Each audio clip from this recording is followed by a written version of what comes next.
नमस्ते बच्चों, मैं सपना जैन आपको क्लास 9th क्षितिज भाग 1 का पदखंड पढ़ाने वाली हूँ, जिसका शीर्षक है साखियाँ। और इसके जो कवि हैं वो हैं कबीर दास जी। तो सबसे पहले हम लेखक परिचय से प्रारंभ करेंगे, अर्थात कबीरदास जी के जीवन परिचय से। तो चलिए शुरू करते हैं। कबीर के जन्म और मृत्यु के बारे में अनेक किंवदंतियाँ प्रचलित हैं। तो कबीर के जन्म और मृत्यु के बारे में अनेक किंवदंतियाँ का मतलब होता है कहानियाँ, मतलब जो पहले के लोगों ने कोई बात कही हैं वो बातें प्रचलित हैं। कहा जाता है कि सन 1398 में काशी में उनका जन्म हुआ और सन 1598 के आसपास मगहर में देहांत। और इन किंवदंतियों के अनुसार पता चला कि इनका जन्म कब हुआ, तो 1398 में कहाँ हुआ, काशी में। और इनकी मृत्यु कब हुई, तो 1518 के आसपास। और कहाँ हुई, तो मगहर में। कबीर ने विधिवत शिक्षा नहीं पाई थी, परंतु सत्संग, पर्यटन तथा अनुभव से उन्होंने ज्ञान प्राप्त किया था। आगे बता रहे हैं कि जैसे हम लोग स्कूल में जाते हैं, स्कूल में विधिवत पढ़ते हैं, nursery, LKG, UKG, first, second, इन्होंने इस प्रकार की कोई भी पढ़ाई नहीं की थी, परंतु सत्संग और घूमने के कारण, अनुभवों के कारण इनको बहुत ज़्यादा ज्ञान प्राप्त हुआ था। भक्तिकालीन निर्गुण संत परंपरा के प्रमुख कवि कबीर की रचनाएं प्रमुख है। अब यहाँ पर इनका रचना परिचय दिया जा रहा है। जो कबीर जी थे वह भक्तिकालीन निर्गुण संत धारा की कवि थे। और कबीर की जो रचनाएं हैं वो निम्नलिखित हैं। कबीर ग्रंथावली में संग्रहित हैं, मतलब इनकी जितनी भी रचनाएं हैं वो कबीर ग्रंथावली नाम से संग्रहित हैं। किंतु कबीर पंथ में उनकी रचनाओं का संग्रह बीजक ही प्रामाणिक माना जाता है। कुछ रचनाएं गुरु ग्रंथ साहब में भी संकलित हैं, और इनकी जो रचनाओं का संग्रह उसको क्या कहा जाता है, बीजक।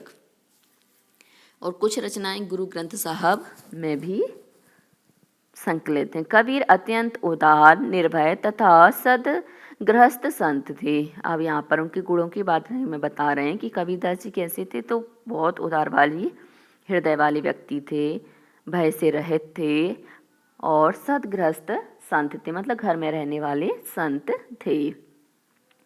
राम और रहीम की एकता में विश्वास रखने वाले कबीर ने ईश्वर के नाम पर चलने वाले हर तरह के पाखंड, भेदभाव और कर्मकांड का खंडन किया। और ये किसको मानने वाले थे, राम और रहीम के मार्ग पर चलने वाले ये पाखंड के विरोधी थे, भेदभाव को महत्व नहीं देते थे, कर्मकांड का खंडन करते थे, क्योंकि ये सब चीज़ें क्या होती हैं, बाहर के दिखावे की होती है। और उन्हें बाहरी दिखावे का जो दिखावा था, क्रियाकांड था, वो क्या है, उनको पाखंड लगता था, इसलिए इन्होंने इन सब चीज़ों का खंडन किया। उन्होंने अपने काव्य में धार्मिक और सामाजिक भेदभाव से मुक्त मनुष्य की कल्पना की। और इन्होंने क्या है, अपने काव्य में धार्मिक और सामाजिक जो भेदभाव होता है उससे मुक्त मनुष्य की कल्पना की, मतलब ये सब चीज़ें नहीं होना चाहिए मनुष्य के अंदर, न धार्मिक भेदभाव होना चाहिए, न सामाजिक भेदभाव होना चाहिए, किसी प्रकार का भेदभाव होना ही नहीं चाहिए। ईश्वर प्रेम, ज्ञान तथा वैराग्य, गुरु भक्ति, सत्संग और साधु महिमा के साथ आत्मबोध और जगत बोध की अभिव्यक्ति उनके काव्य में हुई है। आगे बता रहे हैं कि इनके काव्य में क्या क्या चीज़ें हैं, तो ईश्वर के प्रति प्रेम है, ज्ञान तथा वैराग्य है, गुरु की भक्ति है, सत्संगति है, और साधु की महिमा के साथ साथ आत्मबोध, मतलब अपनी आत्मा का ज्ञान, जगत बोध में संसार के ज्ञान की अभिव्यक्ति इनके काव्य में की गई है। कबीर की भाषा की सहजता ही उनकी काव्यात्मकता की शक्ति, मतलब कबीर की जो भाषा की सहजता है वही क्या है, इनकी काव्यात्मकता की शक्ति, मतलब काव्य को सुंदर बनाना की शक्ति अंदर है इसके। जनभाषा के निकट होने के कारण उनकी काव्य भाषा में दार्शनिक चिंतन को सरल ढंग से व्यक्त करने की ताकत है। जो जन भाषा के पास होने के कारण इनकी जो काव्य भाषा है वो दार्शनिक चिंतन को सरल ढंग से क्या करती है, अभिव्यक्त करती है, और ये शक्ति इसके अंदर समाहित है। अब आते हैं पाठ का संक्षिप्त सार, समझते हैं कि मतलब जो साखियाँ हैं इसके अंतर्गत बताया क्या गया है। तो यहाँ संकलित साखियों में प्रेम का महत्व, संत के लक्षण, ज्ञान की महिमा, बाह्य आडंबरों का विरोध आदि भावों का उल्लेख हुआ है। मतलब जो हम साखियाँ पढ़ेंगे, इन साखियों में किसी साखी में प्रेम का महत्व बताया, तो किसी साखी में संत के क्या लक्षण होने चाहिए वो बताए हैं, तो किसी साखी में ज्ञान की क्या महिमा होती है वो बताई है, तो किसी साखी में क्या है जो बाह्य आडंबर है उनका विरोध किया गया है। पहले शब्द मतलब पद में बाह्य आडंबरों का विरोध एवं अपने भीतर ही ईश्वर की व्याप्ति का संकेत है। मतलब पहली जो साखी हम पढ़ेंगे उस साखी में हम सबसे पहले क्या देखेंगे, बाह्य आडंबरों का विरोध, और अपने भीतर ही क्या है, ईश्वर व्याप्त होता है, ये बात को समझेंगे। तो दूसरे शब्द में ज्ञान की आंधी के रूपक के सहारे ज्ञान के महत्व का वर्णन है, और दूसरी साखी में हम क्या देखेंगे, ज्ञान का महत्व क्या होता है। कबीर कहते हैं कि ज्ञान की सहायता से मनुष्य अपनी दुर्बलताओं से मुक्त होता है। यदि व्यक्ति के पास ज्ञान है तो वो बड़ी से बड़ी दुर्बलता को भी क्या कर सकता है, दूर कर सकता है, क्योंकि ज्ञान में इतनी शक्ति होती है कि हम हर अज्ञान को ज्ञान के माध्यम से दूर कर सकते हैं, हर बुराई को हटा सकते हैं। अब सबसे पहली साखी है, मान सरोवर सुभर जल हंसा केली कराही, मुक्ता फल मुक्ता चुगई अब उड़े अनंत ना चाही। यहाँ पर मानसरोवर यहाँ पर है। सरोवर मतलब होता है तालाब, और मानसरोवर मतलब जहाँ पर हंस वगैरह रहते हैं वहाँ की चर्चा की है। और सुभर मतलब अच्छी तरह भरा हुआ, जल अर्थात जल, तो मानसरोवर में आप देखेंगे जल अच्छी तरह से भरा हुआ रहता है। हंसा केली कराई, हंसा मतलब हंस, केली अर्थात कीड़ा, कराई मतलब करते हैं। तो यहाँ पर जो हंस है वह क्या करते हैं, कीड़ा करते हैं। आपने देखे होंगे हंस आपको क्या है, तालाब या समुद्र के आसपास ही दिखाई देंगे। मुक्ता फल मुक्ता चुगई अब उड़ी अनंत ना चाही, मुक्ता फल मुक्ता चुके, और मोती रूपी जो फल होते हैं वो हंस क्या करता, उनको चुगता है और कहता है कि अब उड़ी अनंत ना चाहे, मतलब अब मैं यहाँ से उड़कर अनंत मतलब दूसरी जगह नहीं जाएगा। अभी इसके अर्थ को हम स्पष्ट रूप से समझेंगे, अभी तो सिर्फ शब्दों का अर्थ बताया है और इसी को हम व्याख्या के रूप में समझेंगे। व्याख्या में हमें सबसे पहले संदर्भ, प्रसंग, फिर भावार्थ, फिर विशेष, इस प्रकार से चलना होता है। तो हम चलेंगे संदर्भ की ओर। तो संदर्भ, प्रस्तुत पद हमारी पठित पाठ्य पुस्तक के क्षितिज नामक पुस्तक के पद खंड से अवतरित है। इसको हम ऐसा भी कह सकते हैं कि प्रस्तुत पद हमारी पठित पाठ्य पुस्तक क्षितिज भाग 1 नामक पुस्तक की जो पद खंड है उससे ली गई है। यह साखियाँ एवं शब्द नामक पाठ से लिया गया है, या इसका शीर्षक साखियाँ है। इसके जो कवि हैं वह कबीरदास जी हैं। अब आते प्रसंग। प्रसंग में हम क्या इसमें बताने वाले हैं उसको बताना होता है। तो प्रस्तुत दोहे में कबीरदास जी कहते हैं कि हमारी आत्मा जब परमात्मा से मिल जाती है तो उसे अन्यत्र कहीं नहीं जाना पड़ता है। यही बताते हुए कहते हैं कि, तो यहाँ पे बता रहे हैं कि जब हमारी आत्मा परमात्मा से मिल जाएगी, उसको मुक्ति मिल जाएगी, निर्वाण हो जाएगा, मोक्ष हो जाएगा, तो हमारी आत्मा को कहीं भी नहीं जाना पड़ेगा, किसी भी रूप में जन्म नहीं लेना पड़ेगा। तो इसी बात को यहाँ पर ये बता रहे हैं। तो कबीरदास जी कहते हैं कि जो यह संसार है वो मानसरोवर के समान शुद्ध जल से युक्त है। मतलब हम संसार को यहाँ पर किसकी उपमा दे रहे हैं, मानसरोवर की, और मानसरोवर में क्या है? शुद्ध जल भरा हुआ है। इस संसार में आकर व्यक्ति इसमें हंस के समान क्रीड़ा करता है, और हम क्या करते हैं? इस संसार में आते हैं तो हंस की भांति ही क्रीड़ा करते हैं, मतलब हमारे जो कार्य रहते हैं सांसारिक भोगों में उनमें लग जाते हैं।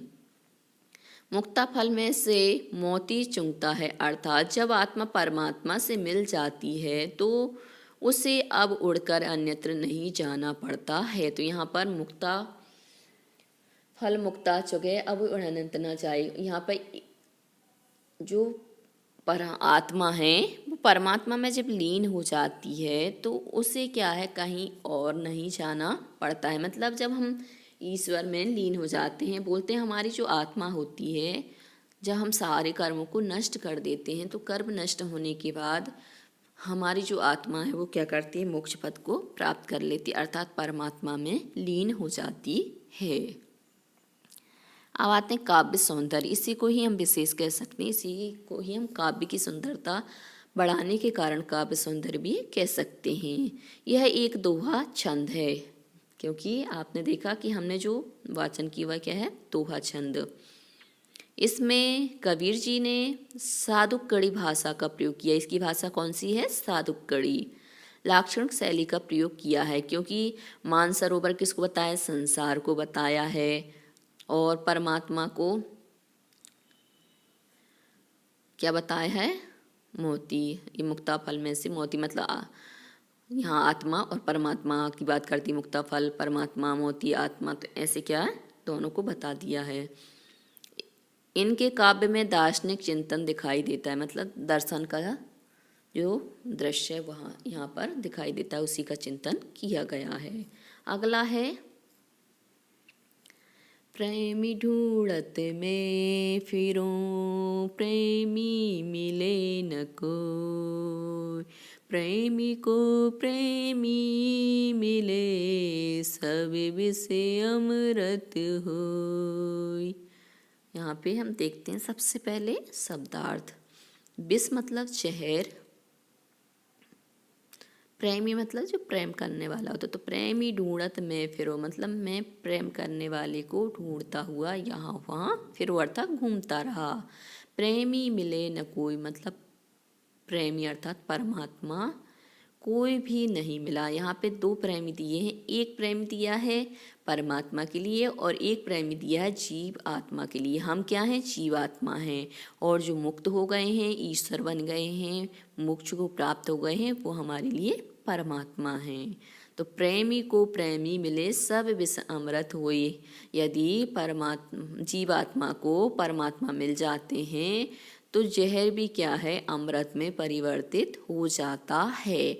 अब यहाँ पे संदर्भ पहले जैसे ही आ जाएगा, क्योंकि संदर्भ चेंज नहीं होता है, सिर्फ जो चेंज होता है वो प्रसंग होता है। तो वही प्रस्तुत पंक्ति हमारी पठित पाठ्य पुस्तक क्षितिज भाग 1 से ली गई हैं, और इसका शीर्षक साखियाँ हैं, और इसके जो कवि हैं वो कबीरदास जी हैं। तो ये इसका संदर्भ हो जाएगा। अब आते हैं प्रसंग पर।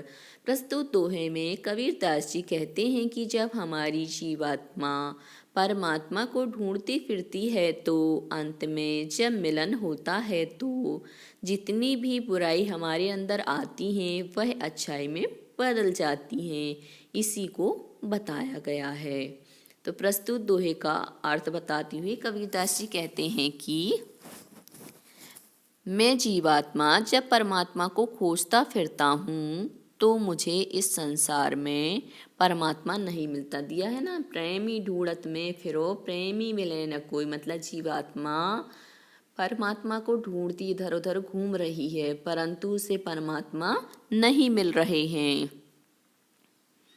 जब जीवात्मा का मिलन परमात्मा से हो जाता है, प्रेमी को प्रेमी मिले, मतलब जीवात्मा को परमात्मा मिल जाते हैं, सब विष अमृत होई, तब मेरे अंदर उन्हें खोजते खोजते जो सांसारिक बुराई मिली वो परमात्मा की प्राप्ति के बाद अच्छाई में बदल गई। अर्थात मेरे अंदर जो बुरे विचार आए थे वो अच्छे विचारों में परिवर्तित हो गए, विष अमृत के रूप में बदल गया, और उनके खोजने के बाद जब मिलन हुआ तो मैं सब भूल गया क्योंकि आपने देखा होगा जब हम अच्छी संगति में जाते हैं तो हमारे विचार भी कैसे हो जाते हैं, अच्छे हो जाते हैं। और जब हम बुरी संगति में जाते हैं तो हमारे विचार कैसे होते हैं, बुरे हो जाते हैं। तो यहाँ पे बता रहे हैं कि जब अच्छी चीज़ मिलती है तो हमारे अंदर की जो बुराई होती है वो स्वतः ही नष्ट हो जाती है। ऐसे ही परमात्मा मिलते ही जीवात्मा में जितनी भी बुराइयाँ थीं वो सभी किस में बदल गई, अच्छाई में परिवर्तित हो गई। इसका काव्य सौंदर्य है, साधुकड़ी भाषा का ही प्रयोग है, दोहा छंद है और लाक्षणिक शैली का प्रयोग है। इसमें दार्शनिक दर्शन का ही चिंतन दिखाई देता है। अगली साखी है, हस्ते चढ़िए ज्ञानी को सहज दुली चढ़ारी, स्वान रूप संसार है भूकन दे झक मारी। यहाँ शब्दार्थ देखेंगे। हस्ती का मतलब होता है हाथी, परंतु यहाँ पर जो हस्ती का शब्द लिया गया है वो विद्वान के लिए लिया गया है। चढ़िए मतलब चढ़ना, ज्ञान को मतलब ज्ञान को प्राप्त करना। तो विद्वान लोग क्या करते हैं, ज्ञान को प्राप्त करते हैं या ज्ञान को प्राप्त करके विद्वान बनते हैं। सहज दुलीचा डारी, सहज मतलब स्वाभाविक रूप से, यहाँ पे दुलीचा का मतलब गोता है या कालीन। तो यहाँ पे हम कह सकते हैं कालीन को डारकर। स्वान रूप संसार है, स्वान मतलब कुत्ते के समान ये पूरा संसार है। भूखा न दे झक मारे,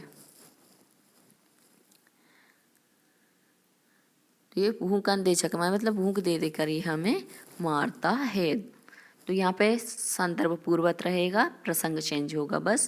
प्रस्तुत दोहे में कवि ताशी कहते हैं कि विद्वान लोग इस संसार में सहज आसन बिछाकर ज्ञान से परमात्मा से मिलन कर लेते हैं, परंतु जो अज्ञानी जीवात्मा है वह कुत्ते के समान इस संसार में घूमता रहता है। क्योंकि आपने देखा होगा कि कुत्ते को एक हड्डी मिल जाए तो वो हड्डी को ही लेकर उसका खुद का मुंह में से खून निकलता है और उस खून को वो समझता है कि इस हड्डी में से स्वाद आ रहा है और वो क्या करता है, उसको चबाता रहता है और खुद का ही खून निकाल के पीता रहता है।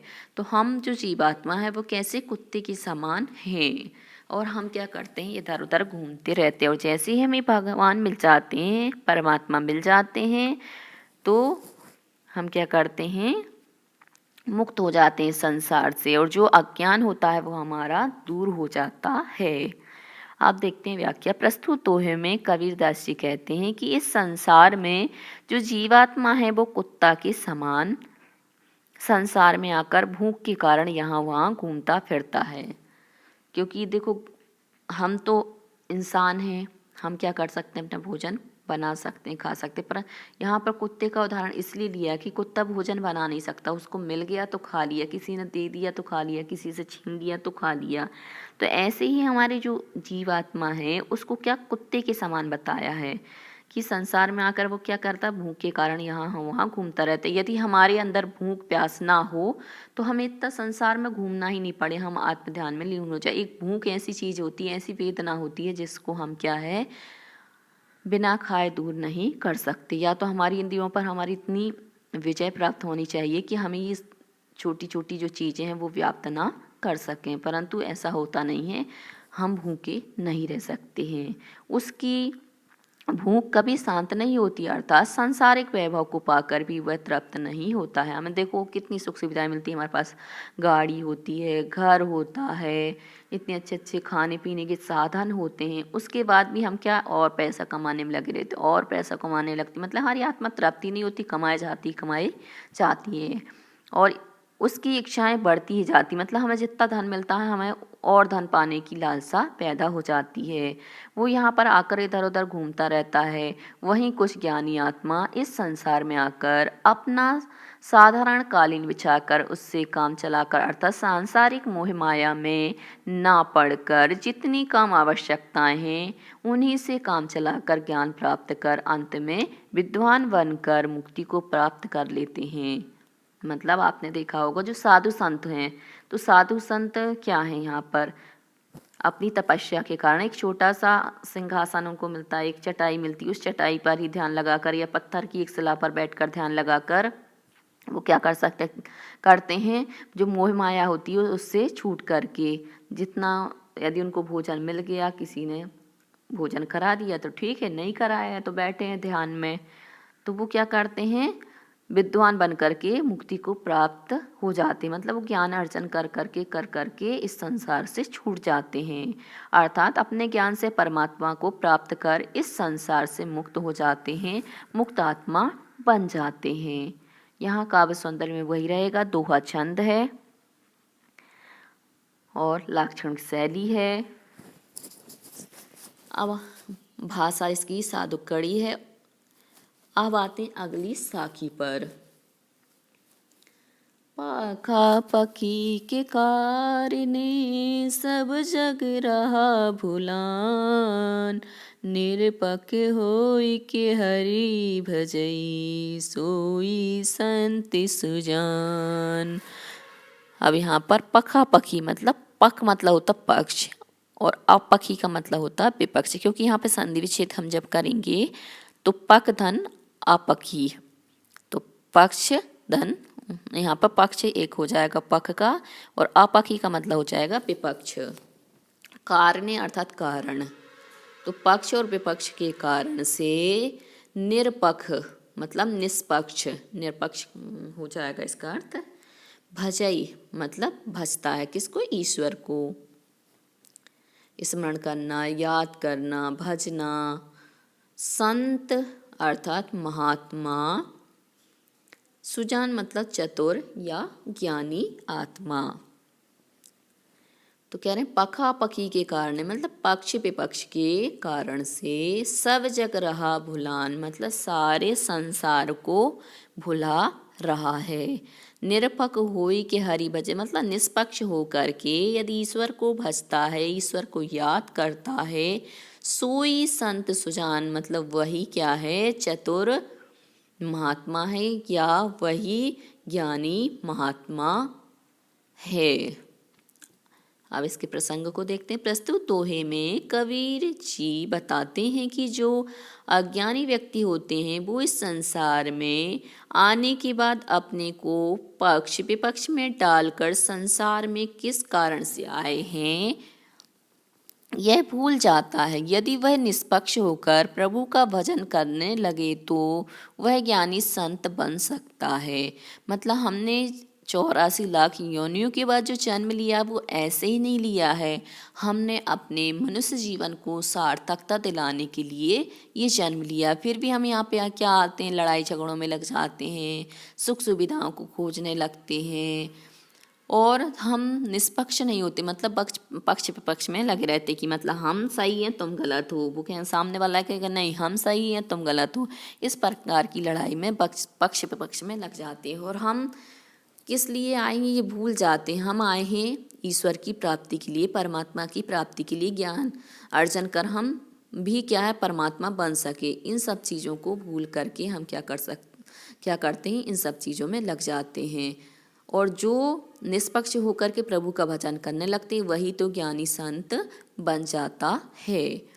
व्याख्या देखिए। प्रस्तुत दोहे में कबीरदास जी कहते हैं कि जो जीवात्मा अज्ञानी होती हैं वो इस संसार में आकर पक्ष विपक्ष के कारण सारे संसार के अस्तित्व को भूलकर अपने संसार में आने के कारण की खोज करें तो वह इन बातों में नहीं फंसेगा, अर्थात वह निष्पक्ष होकर परमात्मा का ध्यान करें, भाव उनका नाम स्मरण करें, वही ज्ञानी जीवात्मा संत परमात्मा बन सकता है, अर्थात वह इस संसार से मुक्त हो सकता है।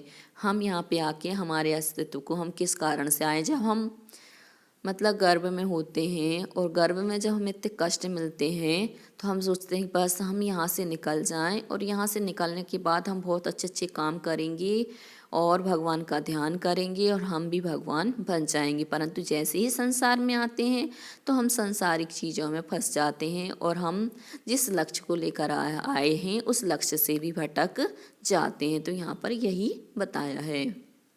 इसकी जो भाषा है वह खिचड़ी भाषा है। कौन सी भाषा? खिचड़ी। और इनकी भाषा में अनेक बोलियों के शब्द हैं। इसमें समाज में व्याप्त वैषम्य को बताया गया है, मतलब जो हम लड़ाई झगड़े करते हैं, बैर विरोध करते हैं, इसको बताया गया है। अब अगला है, अगली जो साखी है वह है हिंदू मुआराम कही मुसलमान खुदाई, कहे कबीर सो जीविता जो दुही के निकट न जाई। इनके शब्दार्थ को देखते हैं। हिंदू, मुआ अर्थात मानने वाला, मतलब मैं हिंदू हूँ ऐसा मानने वाला। राम कही मतलब मैं राम को मानता हूँ, राम राम कहता है ऐसे। मुसलमान खुदाई, और मुसलमान क्या है, खुदा खुदा को मानते हैं, मतलब मुसलमान धर्म में कहेंगे मेरे खुदा हैं। और कहे कबीर सो जीविता, कबीरदास जी कहते हैं वही जीवित रहता है। सो मतलब वही, जीविता अर्थात जीवित रहता है, जो मतलब जो दूह के निकट न जाए, मतलब जो दोनों के ही, दूह मतलब दोनों के, निकट ही मतलब पास, ना यानी कि नहीं, जाए मतलब जाता है। तो कबीरदास जी प्रस्तुत दोहे में कहते हैं कि राम मेरा खुदा मेरा कहने से ईश्वर की प्राप्ति नहीं होती है, इसी का परिचय देते हुए कहते हैं कि मतलब हम कहते हैं ना कि यहाँ हिंदू धर्म के लोग होंगे तो वो कहेंगे नहीं राम मेरे हैं, मुसलमान धर्म के लोग होंगे बोलेंगे नहीं खुदा मेरे हैं। तो ये मेरा तेरा करने से कबीरदास जी कह रहे हैं कि मुक्ति नहीं होगी, ज्ञान की परिचय नहीं होगा, ईश्वर की प्राप्ति नहीं होगी। ईश्वर की प्राप्ति करना है तो ये तेरा मेरा छोड़ करके एक परमात्मा का ध्यान करना होगा, क्योंकि इन्होंने किसको, निर्गुण को माना है, मतलब जिसमें कोई आकार ही नहीं होता, तुम तो आकार देख करके तेरा मेरा करने में लगे हुए हो। व्याख्या में देखते हैं, कबीरदास जी कहते हैं कि हिंदू धर्म को मानने वाले कहते हैं कि राम भगवान मेरे हैं, मुस्लिम धर्म को मानने वाले लोग कहते हैं कि खुदा मेरा है। कबीरदास जी कहते हैं कि वही व्यक्ति इस संसार में पार होता है जो दोनों के पास नहीं जाता, ना राम के पास जाता है और ना खुदा के पास जाता है। अर्थात जो इस संसार में आकर अपना पराया नहीं करता है, वही व्यक्ति सांसारिक बंधनों से मुक्त होकर ईश्वर की प्राप्ति को करता है, वही मुक्तात्मा बनता है। अगली यहाँ पर काव्य सौंदर्य दिया है, दोहा छंद है इसमें, और कवि ने ईश्वर की व्यापकता का परिचय दिया है। विषय वासनाओं से मुक्त होकर ही व्यक्ति क्या कर सकता है, भगवान की भक्ति कर सकता है, या भगवान की भक्ति की जा सकती है। साधु कड़ी भाषा का ही प्रयोग हुआ है। अगली साखी है, काबा फिर काशी भया राम ही भया रही, मोटे चून में दा भया बैठी कबीरा जी। यहाँ पे शब्दार्थ में दिया है, काबा फिर काशी भया, काबा मतलब मुसलमानों का पवित्र तीर्थ स्थल, फिर मतलब घूम करके, काशी भया मतलब काशी हिंदुओं का जो धर्म स्थल है वो है, भया मतलब हुआ, राम ही भया रहीम मतलब राम ही हो गया रहीम, मोट चून मैदा भया, मोट मतलब होता मोटा, चून मतलब होता है आटा, ही क्या हो जाता है, मैदा बन जाता है। बैठी कबीरा जीम मतलब बैठ करके कबीरदास जी जीम अर्थात खा। तो यहाँ पर बता रहे हैं प्रसंग में कि प्रस्तुत छंद में कबीरदास जी ने बताया है कि घूम फिर कर ईश्वर की भक्ति नहीं हो सकती है, उसके लिए एकाग्र चित्त से ईश्वर का ध्यान करना चाहिए। तो यहाँ पर क्या ध्यान के महत्व को बताया है कि हम घूम फिर कर इधर घूमे उधर घूमे, इससे मतलब ईश्वर की प्राप्ति नहीं होगी। तो उसके लिए हमें क्या करना होगा, तो उसके लिए हमें ध्यान लगाना होगा। हमारे अंदर ही हमारा ईश्वर वास करता है। हमें ईश्वर को यदि खोजना है तो पहले अपने आप में हमें उसकी खोज करनी चाहिए। तो यही बता रहे हैं कि हमें एक स्थान पर बैठ कर के ईश्वर का ध्यान करना चाहिए, स्मरण चिंतन करना चाहिए। व्याख्या देखिए, प्रस्तुत छंद में कबीर जी कहते हैं कि जो मुसलमानों का पवित्र तीर्थ स्थल कावा है, वो हिंदुओं का तीर्थ स्थल काशी हो सकता है, और राम भगवान रहीम खुदा हो सकता है, अर्थात यदि हम एकाग्र चित्त से ईश्वर का ध्यान करें तो कावा काशी बन सकता है तथा रहीम राम बन सकता है, क्योंकि ध्यान में यह भेदभाव मिट जाता है। कौन राम थे और कौन रहीम थे, यह सब भूलकर हम सिर्फ परमात्मा का ध्यान करते हैं। और फिर उदाहरण देते हुए कबीरदास जी समझाते हैं कि जिस प्रकार मोटे अनाज का दाना पिसने के बाद मैदा हो जाता है, मतलब बिल्कुल महीन आटा हो जाता है, महीन आटे को ही हम क्या कहते हैं, मैदा, और हम उसकी रोटी बनाकर खाने बैठ जाते हैं। हम यह अंतर भूल जाते हैं कि यह मोटा दाना था फिर मैदा बना। हम तो सिर्फ यह ध्यान रखते हैं कि हम क्या कर रहे हैं, यहाँ पर भोजन कर रहे हैं और भोजन कर लेते हैं, अर्थात सब भेदभाव भूलकर एकमात्र ईश्वर का स्मरण करते हैं। तो यहाँ पर देखिए दृष्टांत के माध्यम से कबीरदास जी ने किस प्रकार से समझाया है, क्योंकि हमें ज्ञान की बातें समझ में नहीं आती, पर संसारिक उदाहरणों से हम समझ सकते हैं कि यहाँ पर क्या कह रहे हैं। तो उन्होंने भेदभाव को मिटाने के लिए कि हम ये राम है, ये रहीम है, ये काशी है, ये कावा है, इन सब भेदभाव को मिटाने के लिए उन्होंने इतना अच्छा एग्जाम्पल लिया कि अनाज होता है मोटे दाने का, जब हम उसको बहुत पतला पीस लेते तो वही मैदा बन जाती, आटा बन जाती है और उसी की हम रोटी बनाकर खा जाते हैं। ऐसे ही हम इन सब बातों को भूल करके ध्यान लगाएं तो ध्यान में ये नहीं रहता कि ये राम है, ये रहीम है, ये कृष्ण है, ये कावा है, ये काशी है। वहाँ पर तो सिर्फ एकमात्र हमारे परमात्मा की छवि हमें दिखाई देती है और हम उसी में लीन हो जाते हैं और मुक्ति को प्राप्त हो जाते हैं।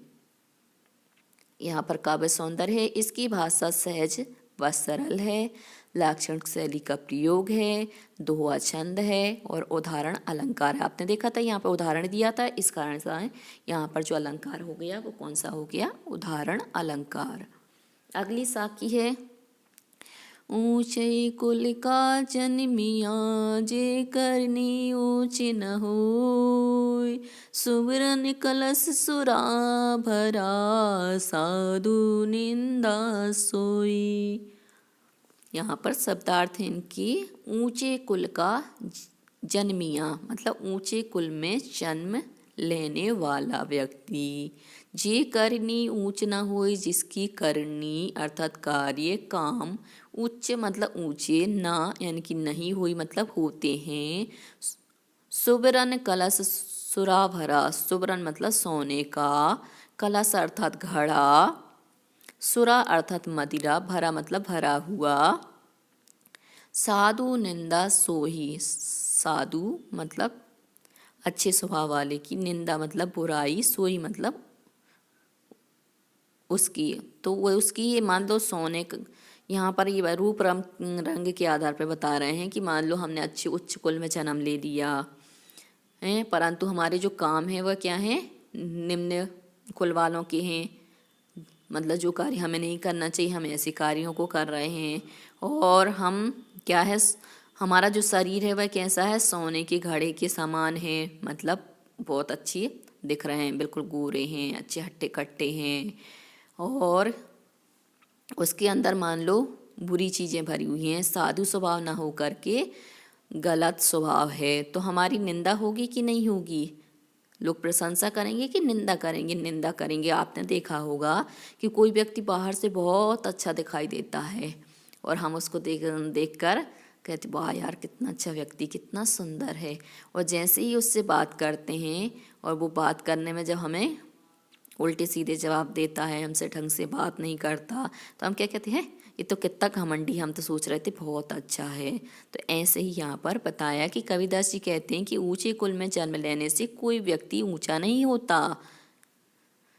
व्याख्या, कबीरदास जी कहते हैं कि ऊंचे कुल में जन्म लेने भर से कोई व्यक्ति ऊंचा नहीं हो जाता, यदि उसके कार्य ऊंचे नहीं हैं तो वह कभी ऊंचा नहीं हो सकता है। ऊंचे अर्थात श्रेष्ठ कार्य करने वाला व्यक्ति ही ऊंचा होता है। वे उदाहरण देते हुए कहते हैं कि यदि सोने के कलश में मदिरा भरी हुई है तो साधु लोग उस कलश की प्रशंसा न करके निंदा ही करते हैं, मतलब जो अच्छे स्वभाव वाले होते हैं भली सोने का कलश है, परंतु उसके अंदर जो शराब है वो शराब क्या है, बुराई का वो बताने वाली है, दोषों को बताने वाली है, तो वो उसके अंदर भरी हुई है सोने के कलश में। तो साधु लोग होंगे, अच्छे स्वभाव वाले लोग होंगे, वो उसकी प्रशंसा नहीं करेंगे बल्कि निंदा ही करेंगे कि बताओ, एक तो सोने का घड़ा, उसमें इतनी सारी गंदगी भर के रखी है। ऐसी हमारा शरीर बहुत सुंदर है बाहर से, परंतु हमारे अंदर अच्छाइयाँ नहीं हैं, तो लोग हमारी प्रशंसा नहीं करेंगे बल्कि हमारी निंदा ही करेंगे। काव्य सौंदर्य इसमें दोहा छंद है और उदाहरण अलंकार है और लाक्षणिक शैली है। अभी हमने साखी पढ़ी थी, अब हम पढ़ेंगे शबद। शबद का मतलब होता है पद। मुँह को कहाँ ढूंढे बंदे में तो तेरे पास में, नामे देवल नामे मस्जिद ना कावे कैलाश में, ना तो कोनो क्रिया कर्म में नहीं योग बैराग में, खोजी होय तो तुरतई मिलूँ पल भर की तलाश में। कहे कबीर सुनो भई साधु सब श्वासों की श्वास में, मोह को कहाँ ढूंढे बंदे में तो तेरे पास में। पहले हम इसके शब्दार्थ को समझते हैं, फिर प्रसंग, संदर्भ और व्याख्या को समझेंगे। मुँह को कहाँ ढूंढे बंदे, मुँह को अर्थात मुझको, कहाँ अर्थात कहाँ, ढूंढे अर्थात खोजता है, बंदे अर्थात व्यक्ति से कह रहे हैं कि हे बंदे तू मेरे को कहाँ खोजता फिर रहा है, मैं तो तेरे पास में, मतलब मैं तो तेरे पास में ही हूँ। ना मैं देवल ना मैं मस्जिद ना कावे कैलाश में, ना तो मैं देवल में हूँ मतलब देवालय अर्थात मंदिर में हूँ, ना मैं मस्जिद में हूँ, ना मैं काबा मतलब जो मुसलमानों का तीर्थ स्थल है काबा में हूँ, और ना मैं कैलाश पर्वत में हूँ। ना तो कौन क्रियाकर्म में मतलब ना तो मैं किसी क्रियाकर्म में हूँ अर्थात कर्मकांड में हूँ, नहीं योग वैराग में, ना तो मैं योग में हूँ ना ही मैं वैराग्य में हूँ। खोजी होय तो तुरंत ही मिल हूँ मतलब यदि खोजने वाला है, सच्चा खोजी है, तो मैं 1 मिनट में मिल जाऊंगा। तुरंत मतलब जल्दी ही, शीघ्र ही मिल जाऊंगा। पल भर की तलाश में मतलब पल भर के लिए, क्षण भर के लिए तुम मुझे खोजोगे तो मैं क्षण भर में ही तुम्हें मिल जाऊंगा। कब? जब यदि तुम खोजी हो, सच्चे खोजी हो तो। कहे कबीर सुनो भाई साधु सब श्वासों की श्वास में, कबीरदास जी कहते हैं कि हे सज्जन पुरुषों सुनो, मैं सभी की श्वासों, सब श्वासों की श्वास में निवास करता हूँ। अर्थात हम एक एक जो सांस ले रहे हैं वो भी क्या है, ईश्वर की वजह से ही ले रहे हैं। तो एक एक श्वास में ईश्वर व्याप्त है। हम बोलते हैं ना कण कण में भगवान व्याप्त है, तो यहाँ पर वही बात कही गई है। संदर्भ, प्रस्तुत शब्द पद हमारी पठित पाठ्य पुस्तक क्षितिज भाग 1 नामक पुस्तक से ली गई है। यह अवतरण साक्य एवं शबद नामक शीर्षक से लिया गया है। इसके कवि कबीरदास जी हैं। इसका प्रसंग है, प्रस्तुत पद में कबीरदास जी कहते हैं कि हमें बाह्याडंबरों का त्याग करना चाहिए। इसी को बताते हुए कबीरदास जी कहते हैं कि, व्याख्या में देखते हैं, प्रस्तुत पद में कबीरदास जी कहते हैं कि हे भक्त तू मुझे कहाँ खोज रहा है, मैं तो तेरे अंदर में ही हूँ, अर्थात मैं तेरे अंदर ही विद्यमान हूँ, तेरे अंदर ही स्थित हूँ। ना तो मैं मंदिर में हूँ और ना ही मैं मस्जिद में हूँ और ना ही मैं काबे अर्थात मुसलमानों का जो तीर्थ स्थल है उसमें ही हूँ, और ना ही मैं हिंदुओं की प्रसिद्ध तीर्थ स्थल कैलाश पर्वत पर ही हूँ, ना ही मैं किसी क्रिया कर्म में हूँ, ना ही मैं योग साधना में ही हूँ, और ना ही मैं वैराग्य मार्ग में हूँ। यदि तुम ईश्वर की खोज करना चाहते हो तो तुरंत ईश्वर से जाकर मिलो, अर्थात ईश्वर की खोज अपने ही अंदर करो। वो ही एक क्षण की तलाश में ईश्वर की खोज हो सकती है, मतलब तो ही एक क्षण में क्या है, आप ईश्वर को खोज सकते हैं। फिर कबीरदास जी कहते हैं कि हे सज्जन लोगों सुनो, हे सज्जन भाई सुनो, जो तुम्हारा परमात्मा है वो तुम्हारी ही सांस में है, अर्थात तुम्हारी सांस सांस में ईश्वर विद्यमान है, स्थित है। इसलिए तुम इधर उधर घूमने की बजाय ध्यान लगाओ, ईश्वर को एकाग्र चित्त से देखो, तो ईश्वर तुम्हारे ही अंदर मिल जाएगा। ईश्वर की प्राप्ति तुम्हारे अंदर ही हो जाएगी। इसलिए इसके लिए तुम्हें घूमने फिरने की आवश्यकता नहीं है, बल्कि एक स्थान पर बैठ कर के ईश्वर का ध्यान करने की आवश्यकता है। काव्य सौंदर्य, बाह्य आडंबर का विरोध किया है, क्योंकि हम क्या करते हैं, दिखावे के लिए पूजन कर रहे हैं, पाठ कर रहे हैं, इधर तीरथ जा रहे हैं, उधर तीरथ जा रहे हैं। तो कबीरदास जी कहते हैं कि बाह्य चीज़ों में मत पड़ो, यदि तुम्हें ईश्वर की प्राप्ति करना ही है तो अपनी आत्मा में लीन हो जाओ। कहते हैं आत्मा सो परमात्मा, मतलब आत्मा से ही परमात्मा बन सकते हैं। और हमारी सांस सांस में ईश्वर वास करता है, तो हर सांस हम अपने ईश्वर के प्रति समर्पित करने के लिए ध्यान का सहारा लेकर ईश्वर की प्राप्ति कर सकते हैं। और यहाँ पर भाषा है वह साधुकड़ी है, और भाषा शैली सहज व सरल है, क्योंकि हमने देखा हमें पढ़ते ही समझ में आ रहा था।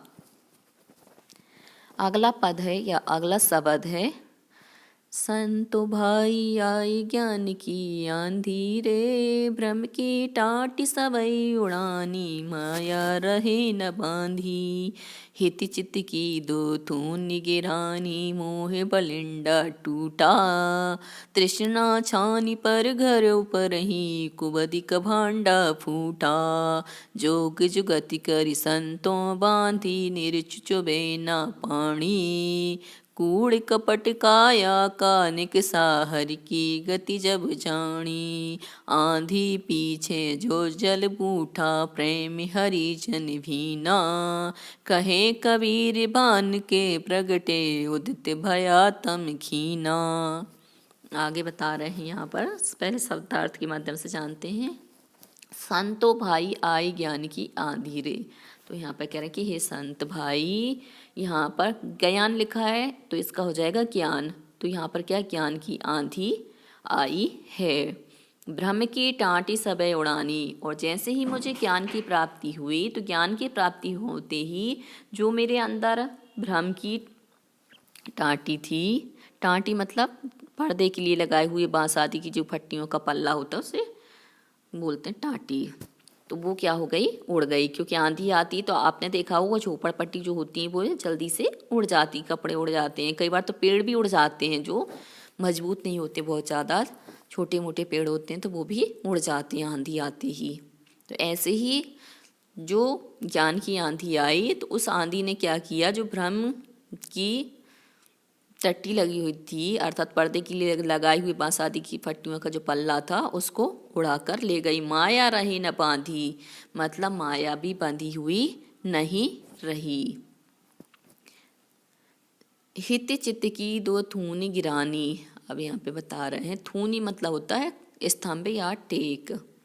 आपने देखा होगा जो झोपड़ी बनाते हैं उसमें क्या खम्भे लगा देते हैं चारों साइड, और फिर उसी के आधार पर उसमें ऊपर टाटी बांधते हैं, तो उसको भी क्या कर दिया, थूनी गिरानी मतलब उन खम्भों को भी गिरा दिया।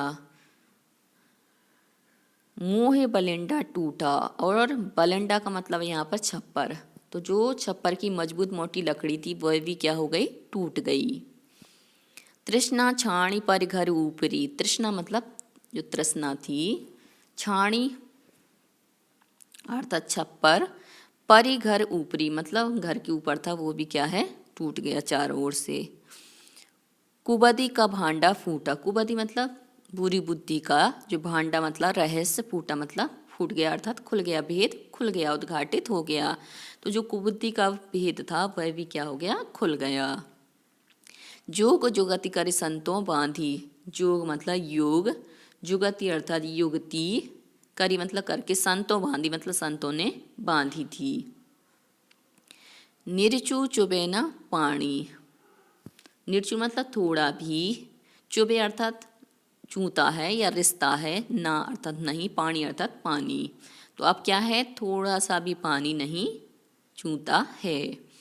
कूड़ कपट काया का निक्षा, कूड़ा काय का निकला, तो कपट काया का मतलब शरीर के अंदर जो हमारे अंदर छल कपट हैं उनका कूड़ा क्या हो गया, निकल गया, निकष्या अर्थात निकल गया। हरि की गति जब जानी मतलब हरि की गति को जब हमने जाना, जैसे ही हमने हरि की गति को जाना तो हमारे अंदर जो मोह, माया, कपट, ये सभी का कूड़ा कचड़ा था वह क्या हो गया, हमारे शरीर से निकल गया। आंधी पीछे जो जल उठा, प्रेम हरिजन भीना।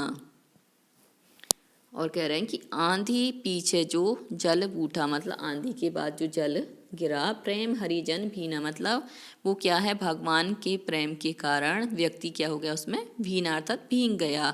मतलब जब हमें ईश्वर की प्राप्ति हो जाती है, भले हमें ईश्वर की पूरी प्राप्ति नहीं होती, थोड़ा सा भी ज्ञान हमें ईश्वर की प्राप्ति कहा जाता है और उस ध्यान में हम लग जाते हैं, तो हम क्या है, उसी के रस में डूब जाते हैं, ईश्वर के ही उसमें लग जाते हैं। कहे कबीर भान के प्रकटे, उदित भया तम खीना।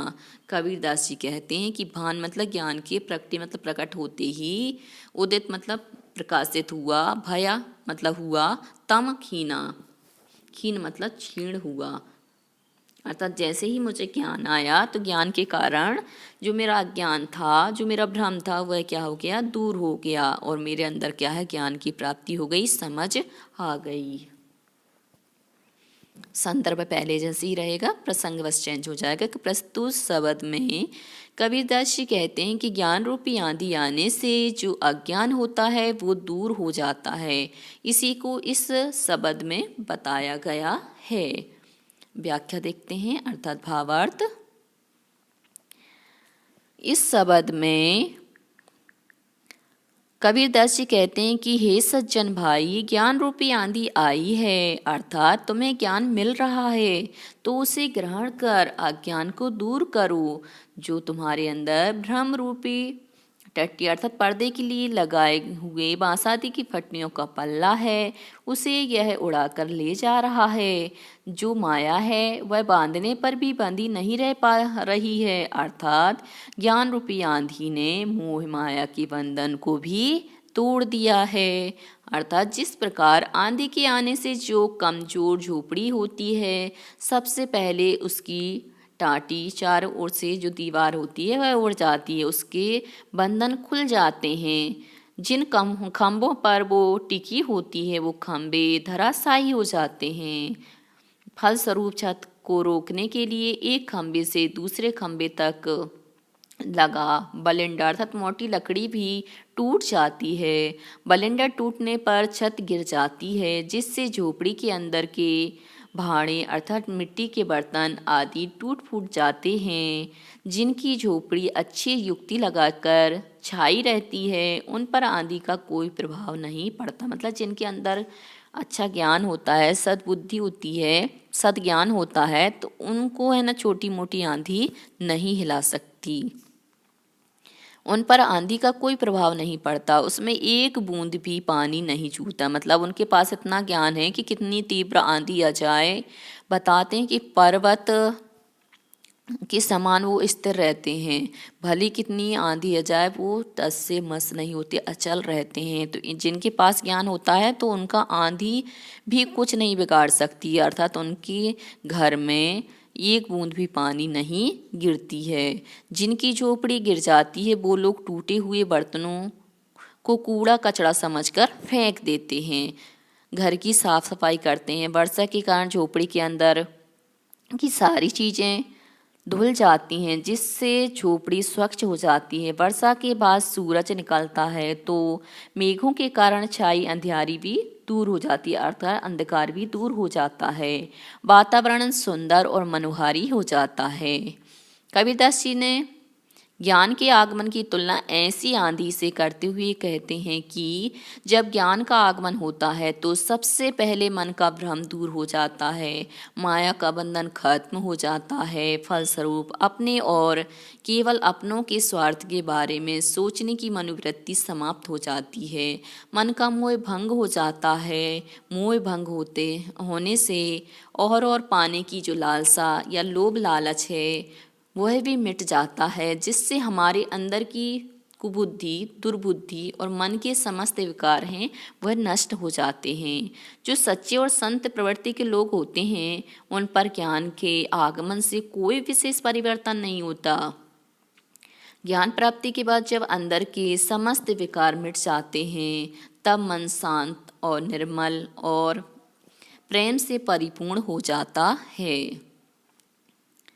अज्ञान का अंधेरा दूर हो जाता है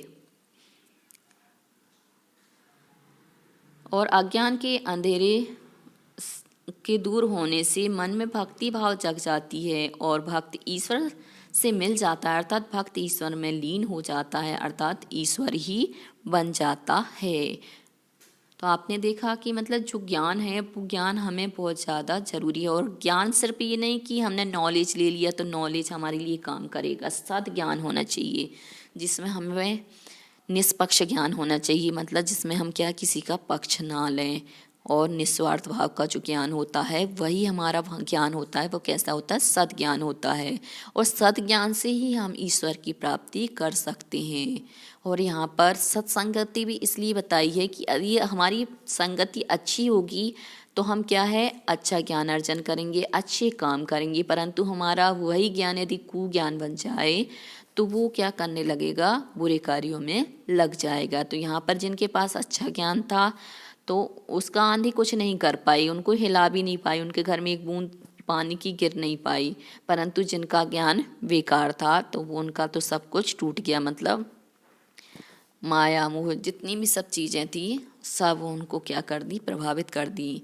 बोलते हैं ना कि जिनका मन अच्छा होता है तो उनको लाख लोग बुराई करते हैं तो भी उनके ऊपर कोई असर नहीं पड़ता। परंतु जिनका मन कच्चा होता है तो कोई झूठ मूठ भी किसी की चर्चा उनके सामने कर दें तो उनका मन परिवर्तित हो जाता है। तो यहाँ पर भी यही बताया कि मतलब जिनका ज्ञान क्या है? सच्चा होता है तो वो क्या है?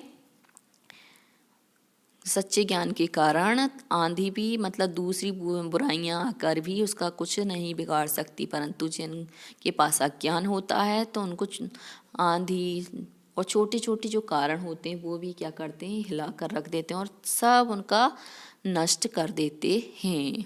और ऐसे व्यक्ति क्या है? ईश्वर को प्राप्त नहीं कर पाते हैं। ईश्वर की प्राप्ति कौन कर सकते हैं? जिनके पास ज्ञान अच्छा है, सद ज्ञान है, वही ईश्वर में लीन होते हैं और वही मुक्तात्मा बनते हैं। अब है काव्य सौंदर्य। काव्य सौंदर्य में भाषा जो इसकी है वह साधुकड़ी है और अलंकार रूपक अलंकार का प्रयोग स्वतः ही हुआ है, मतलब यहाँ पर कविदास जी ने किया नहीं है, स्वतः ही अपने आप यहाँ पर उत्पन्न हो गया है। ज्ञान का उपदेश दिया गया है और इसमें लाक्षणिक शैली का प्रयोग हुआ है। अब आते हैं हम प्रश्न अभ्यास पर। सबसे पहला प्रश्न है मानसरोवर से कवि का क्या आशय है? तो मानसरोवर के दो अर्थ हैं, एक पवित्र सरोवर जिसमें हंस विहार करते हैं और दूसरा पवित्र मन या मानस। तो यहाँ पर मानसरोवर के दो अर्थ लिए हैं। अगला प्रश्न है कि कवि ने सच्चे प्रेमी की क्या कसौटी बताई है? मतलब सच्चा प्रेमी किसे कह सकते हैं? तो कवि ने सच्चे प्रेमी की यह कसौटी बताई है कि उसका मन विकारों से दूर तथा पवित्र होता है। इस पवित्रता का असर मिलने वाले पर पड़ता है। ऐसे प्रेमी से मिलने पर मन की पवित्रता और सारे पाप नष्ट हो जाते हैं। तो यहाँ पर दो प्रेमी शब्द लिया था। एक जीवात्मा जब परमात्मा से मिलता है तो उसके अंदर की सारी बुराइयां हैं वह किस में परिवर्तित हो जाती हैं? अच्छाई में परिवर्तित हो जाती हैं। तो यहाँ पर सच्चे प्रेमी की यही पहचान होती है। जैसे बोलते हैं ना कि जिनके पास सच्चा प्रेम होता तो उसके पास जाते ही हमारे अंदर प्रेम उमड़ आता। जैसे हम ईश्वर के पास जाते हैं और हम ईश्वर से सच्ची भक्ति करते हैं तो हमें क्या है? ईश्वर में ही सब कुछ दिखाई देता है। ऐसे ही जो सच्चे लोग होते हैं तो वहाँ पे जब हम जाते हैं तो हमारे अंदर की जो बुराई होती है हम उसको स्वतः ही भूल जाते हैं। जैसे आपने देखा होगा हम घर में रहते हैं तो हमारे भाव अलग होते हैं और हम मंदिर में जाते हैं ईश्वर की प्रतिमा को देखते हैं तो हमारे भाव अलग हो जाते हैं। हमारे अंदर की जो बुराइयाँ होती हैं वह स्वतः ही दूर हो जाती हैं। अगला है तीसरे दोहे में कवि ने किस प्रकार के ज्ञान को महत्व दिया है? तो इस दोहे में अनुभव से प्राप्त आध्यात्मिक ज्ञान को महत्व दिया गया है, क्योंकि हम जो आध्यात्मिक ज्ञान है वह अनुभव से ही प्राप्त कर सकते हैं और उसको किसी के कहने से प्राप्त नहीं कर सकते। इस संसार में सच्चा संत कौन कहलाता है? तो इस संसार में सच्चा संत वही है जो जाति धर्म संप्रदाय आदि के भेदभाव से दूर रहता है, पक्ष विपक्ष तर्क वितर्क, व्यय विरोध और राम रहीम के चक्कर में पड़े बिना प्रभु की सच्ची भक्ति करता है, ऐसा व्यक्ति ही सच्चा संत होता है। अगला है, अंतिम दो दोहों के माध्यम से कबीर ने किस तरह की संकीर्णताओं की ओर संकेत किया है। तो अंतिम दो दोहों में कबीर जी ने निम्नलिखित संकीर्णताओं की ओर संकेत किया है। नंबर 1, अपने अपने मत को श्रेष्ठ मानने की संकीर्णता और दूसरे के धर्म की निंदा करने की संकीर्णता। क्योंकि हम क्या करते हैं, हमारे यहाँ पर जो लड़ाई झगड़े होते हैं वो किस कारण से होते हैं, इसी के कारण से होते हैं। हम अपने धर्म को हमेशा श्रेष्ठ होता है। मुसलमान कहता है मैं श्रेष्ठ हूँ, हिंदू कहता है मैं श्रेष्ठ हूँ। हमारे 6 दर्शन, 6 ही दर्शन में सब क्या करते हैं, अपने अपने दर्शन को बौद्ध बोलता है हम श्रेष्ठ हैं। तो जितने भी हैं सब अपने को श्रेष्ठ बताने में लगे रहते। तो ये क्या है, हमारे दिमाग की संकीर्णता। क्योंकि कबीर ने कहा है कि जब तुम ध्यान लगाओगे तो ध्यान में तुम्हें ना राम दिखेगा ना रहीम, सिर्फ एक ब्रह्म स्वरूप दिखाई देगा। तो ये सभी क्या हैं, संकीर्णता है। ऊंचे कुल के अहंकार में जीने की संकीर्णता, मतलब मैं उच्च काल में उत्पन्न हुआ हूँ, मैं ब्राह्मण हूँ, मैं जैन हूँ, मैं मुसलमान हूँ। तो मतलब अपने आप को ऊंचा ऊंचा बताने के चक्कर में भी हम अपने दिमाग में क्या करते हैं, संकीर्णता को व्याप्त कर लेते हैं। अगला है, किसी भी व्यक्ति की पहचान उसके कुल से होती है, उसके कर्मों से। तर्क सहित उत्तर दीजिए। तो किसी भी व्यक्ति की पहचान उसके कर्म से ही होती है, कुल से नहीं होती। जैसे मान लो जैन व्यक्ति है, जैन का मतलब होता है जो जिनेंद्र भगवान की आज्ञा का पालन करे, परंतु वो जिनेंद्र भगवान की आज्ञा का पालन नहीं कर रहा है, बल्कि मांस खा रहा है, दूसरों को पीड़ा दे रहा है, कष्ट दे रहा है, चोरी कर रहा है, पर स्त्री का मन कर रहा है, मतलब जितने बुरे काम है वो कर रहा है। और उसके बाद वो कहे कि हम जैन है, तो वो जैन ही नहीं है। क्योंकि जैन का मतलब होता है जो जिनेंद्र आज्ञा के अनुसार चले, जिनेंद्र पद के अनुसार चले। और जिनेंद्र भगवान तो वैसे ही सब विकारों से रहित हैं, और ऐसे कुल में उत्पन्न होने के बाद यदि वो ऐसे काम करता है तो वो व्यक्ति उच्च नहीं हो सकता। कोई व्यक्ति यदि ऊंचे कुल में जन्म लेकर बुरे काम करता है तो वह निंदनीय ही होता है, प्रशंसनीय नहीं होता है। इसके विपरीत यदि साधारण परिवार में जन्म लेकर कोई व्यक्ति यदि अच्छे काम करता है तो समाज में आदरणीय बन जाता है। जैसे सूर, कबीर, तुलसी और अनेकानेक ऋषि मुनि साधारण से परिवार में जन्मे हैं, पर अच्छे अच्छे कर्म के कारण वो आदरणीय बन गए हैं। इसके विपरीत कंस, दुर्योधन, रावण आदि बुरे कर्मों के कारण निंदनीय हो गए हैं। अब कंस को देखा जाए तो कंस अच्छे कुल का था, दुर्योधन को देखा जाए तो दुर्योधन भी अच्छे कुल का था। रावण है, रावण तो महाज्ञानी कहा जाता है, अच्छे कुल का था, परंतु इन्होंने क्या है, बुरे काम किए। बुरे काम करने के कारण आज भी हम क्या करते हैं, इनकी निंदा करते हैं। रावण ने सिर्फ क्या किया था, सीता जी का हरण ही किया था, जबकि उनको छुआ भी नहीं था। फिर भी हम आज रावण का पुतला जलाते हैं। क्यों? क्योंकि रावण यहाँ पर बुराई का प्रतीक है, बुरे कर्मों का प्रतीक है, इसलिए हम उसका पुतला जलाते हैं। दुर्योधन ने क्या किया था, द्रौपदी का चीरहरण किया था, पांडवों से लड़ाई की थी, उनके मतलब राज्य को हथियाया था। इस कारण से इसको हम क्या कहते हैं, दुर्योधन कहते हैं। कंस ने क्या किया था, अपने ही भाई बहन मतलब भांजी भांजियों पर अत्याचार किए थे। तो आज भी हम यदि किसी के मामा जी बुरे होते तो हम क्या कहते हैं, ये तो मामा कंस मामा हैं। तो ये सभी क्या है, निंदनीय हो गए। मतलब इनको हम प्रशंसा की दृष्टि से नहीं देखते, निंदा की दृष्टि से देखते हैं। और कबीरदास जी का आज तक नहीं पता चला कि वो कौन से कुल में उत्पन्न हुए थे, फिर भी आज हम उनको आदर याद करते हैं, उनकी साखियों को पढ़ रहे हैं, उनके ज्ञान को अपनी आत्मा में उतारते हैं। और इन सब के माध्यम से, सूर, कबीर, तुलसी के माध्यम से हम ईश्वर की प्राप्ति कर लेते हैं। तो ये हमारे लिए आदरणीय है। अगला है, काव्य सौंदर्य स्पष्ट कीजिए। हस्ती चढ़िए ज्ञान को सहज दुली चटारी, स्वान रूप संसार हैं भूकन देचक मारी। तो इसमें कवि ने एक सशक्त चित्र उपस्थित किया है। सहज साधक मस्ती से हाथी पर चढ़े हुए जा रहा है और संसार भर के कुत्ते भौंक भौंक कर शांत हो रहे हैं, परंतु वे हाथी का कुछ बिगाड़ नहीं पा रहे हैं। यह चित्र निंदकों का व्यंग है और साधकों के लिए प्रेरणा है। सांग रूप का अलंकार का कुशलता पूर्वक प्रयोग किया गया है। ज्ञान रूपी हाथी, सहज साधना रूपी दुलीचा, निंदक संसार रूपी स्वान, निंदा रूपी भौंकना, झक मारी मुहावरे का सुंदर प्रयोग किया गया है। स्वान रूप संसार है, मतलब एक सशक्त उपमा दी गई है। अगला है शब्द से प्रश्न। अभी हमने साखियों से प्रश्न लिए थे, अब हम शब्द से लेंगे। मनुष्य ईश्वर को कहाँ कहाँ ढूंढता फिरता है। तो मनुष्य ईश्वर को हर जगह खोजता है। तो मनुष्य अपने धर्म संप्रदाय और सोच विचार के अनुसार ईश्वर को मंदिर में, मस्जिद में, काबा में, कैलाश जैसे पूजा स्थलों और धार्मिक स्थानों पर खोजता फिरता है।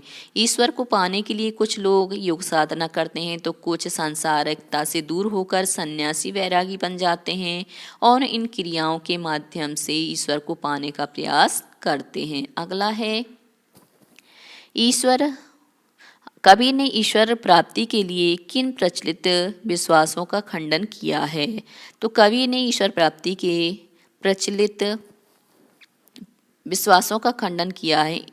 वो निम्नलिखित है। उनके अनुसार ईश्वर ने मंदिर में है, मतलब ना तो ईश्वर मंदिर में है, ना ही मस्जिद में है, न काबा में है, न कैलाश में है, आदि तीर्थ यात्राओं में भी नहीं है। वह ना कर्मकांड में है और न युग साधना में है, न वैराग्य में है। ये सब ऊपरी दिखावे हैं, ये ढोंग हैं, इनमें मन लगाना व्यर्थ है। यदि ईश्वर की प्राप्ति करना है तो अपने अंदर ही ईश्वर की खोज करो। अगला है कबीर ने ईश्वर को सब श्वासों की श्वास में क्यों कहा है। तो कबीर का मानना था कि ईश्वर घट घट में समाया हुआ है। वह प्राणी की हर सांस सांस में समाया हुआ है। उसका वास प्राणी के मन में ही होता है, इधर उधर नहीं होता है। अगला प्रश्न है कबीर ने ज्ञान के आगमन की तुलना सामान्य हवा से न कर आंधी से क्यों की है। तो कबीर के अनुसार जब प्रभु ज्ञान का आवेश होता है तो उसका प्रभाव चमत्कारी होता है। उससे पूरी जीवन शैली बदल जाती है। सांसारिक बंधन पूरी तरह कट जाते हैं। यह परिवर्तन धीरे धीरे नहीं होता, बल्कि एकाएक और पूरे वेग से होता है। इसलिए उसकी तुलना सामान्य हवा से न करके आंधी से की गई है। क्योंकि आंधी आती तो आंधी क्या करती, सब कुछ तहस नहस कर देती है। ऐसी ज्ञान रूपी जब आंधी आती है तो अज्ञान रूपी जितनी भी चीज़ें होती हैं उनको क्या कर देती है, नष्ट कर देती है।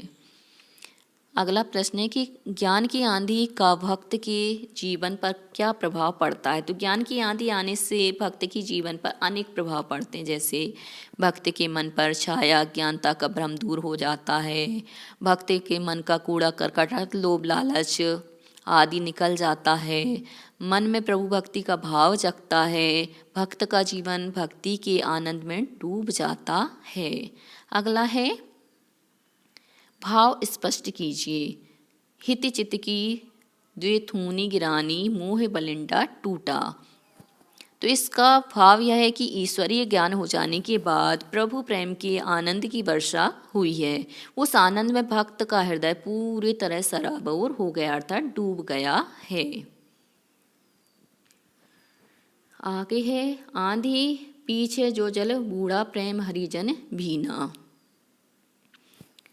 अर्थात जैसे ही आंधी आई तो आंधी के आने से उसकी जब मतलब पूरी जो बुराइयां थी वो नष्ट हो गई। प्रेमी हरिजन भी न, मतलब जो भगवान से प्रेम करने के कारण वो व्यक्ति उसी में ही डूब गया, अर्थात भक्त बन गया।